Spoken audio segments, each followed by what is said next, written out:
केंद्रीय मंत्री मुरलीधर मोहोळ यांनी पालखी मार्गाची पाहणी केली आहे। पुणे पालिका आयुक्त, पोलीस आयुक्त यांच्यासह त्यांनी ही पाहणी केली। ही दृश्य आपण बघतोय। पालखी मार्गामध्ये अडचण येणार नाही असं यावेळी मोहोळ यांनी सांगितलंय। जे काय त्याच्या संदर्भात काळजी घ्यायची आहे।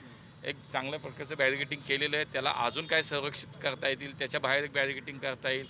त्या ठिकाणी इथे बाकी त्या चौकामधनं पालख्या आणि त्या एकूण गर्दीचा लोंढा कसा पलीकडच्या बाजूला तो सगळा उजव्या बाजूला आपल्याला वळवता येईल का, आहे तसं वळवता म्हणजे त्याच रस्त्याला पण थोडासा पलीकडे घेऊन, कारण इथं थोडा रस्ता लहान झाला आहे। महापालिकेचं इथं मोठं एक ग्रेड सेपरेटरचं काम चालू आहे आणि त्यामुळे सगळ्याचाच एकूण पोलीस, महापालिका, इतर व्यवस्थेचा समन्वय साधून पालखी ही अत्यंत चांगल्या वातावरणामध्ये, धार्मिक वातावरणामध्ये अगदी कुठलंही याच्यामध्ये हे न येता, व्यत्यय न येता कसं पार पडेल यासाठी प्रयत्न